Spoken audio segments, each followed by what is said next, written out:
Harsha Hospital, Center for Plastic and Cosmetic Surgery, Liposuction, Tummy tuck, breast surgery, lip, chin and nose correction సేవలు. మీ అందానికి నమ్మకమైన చిరునామా Harsha hospitals Kompally Hyderabad.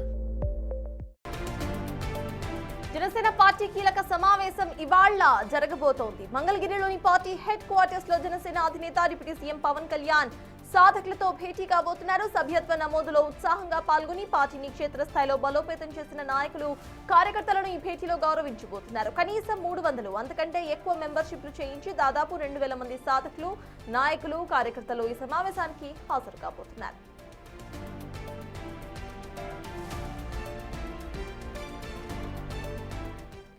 ఇదే అంశంపై పూర్తి డీటెయిల్స్ మా ప్రతినిధి శివ అందిస్తారు. శివ, చెప్పండి, ఈ రోజు జరగబోతున్న జనసేన పార్టీ సమావేశానికి సంబంధించిన అప్డేట్స్ ఏంటి? ఏ టైంకి ఈ సమావేశం స్టార్ట్ అవబోతోంది శివ?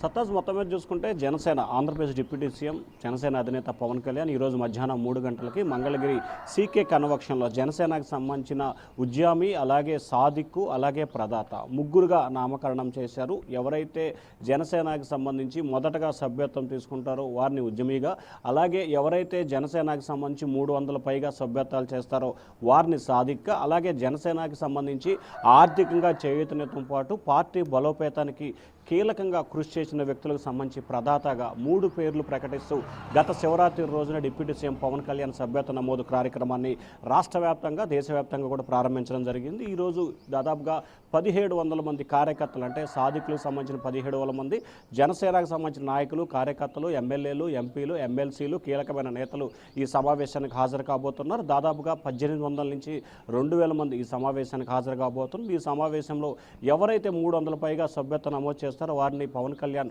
సత్కరించబోతున్నారు. దాంతోపాటుగా స్థానిక సంస్థల ఎన్నికలు, మున్సిపాలిటీ ఎన్నికలు, పార్టీ బలోపేతం దిశగానే ఈరోజు కీలకమైన సమావేశం జరగబోతోంది. వచ్చే దాదాపుగా 2-3 నెలల కాలంలో స్థానిక సంస్థల ఎన్నికలు జరగబోతున్నాయి. ఈ ఎన్నికల్లో పార్టీ ఎన్ని స్థానాల్లో అయితే పోటీ చేస్తుందో అన్ని స్థానాల్లో 100కు 100% స్ట్రైక్ రేట్తో విజయం సాధించాలని చెప్పి డిప్యూటీ సీఎం నాయకులకి, కార్యకర్తలకి దిశానిర్దేశం చేయబోతున్నారు.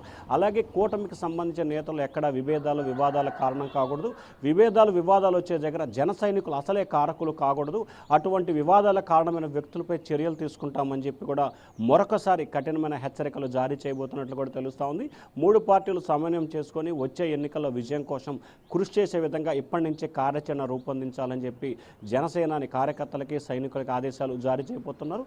మరొక వైపు పార్టీకి సంబంధించి బలోపేతంపై తీసుకోవాల్సిన నిర్ణయాలకు సంబంధించి డిప్యూటీ సీఎం దిశానిర్దేశం చేయబోతున్నట్టు తెలుస్తోంది. మొత్తం మీద ప్రతి 4-5 నెలలకు ఒక్కసారి కూడా కార్యకర్తలతో జనసేనాని సమావేశమవుతున్నారు. ఈసారి సభ్యత్వ నమోదు వ్యవహారానికి సంబంధించి కూడా కీలకమైన సమావేశం జరుగుతుంది. రాష్ట్ర వ్యాప్తంగా ఉన్న 2000 మంది ముఖ్యమైన నేతలు, కార్యకర్తలు ఈ సమావేశంలో పాల్గొనబోతా ఉన్నారు. సత్తాజ్. Thank you Shiva.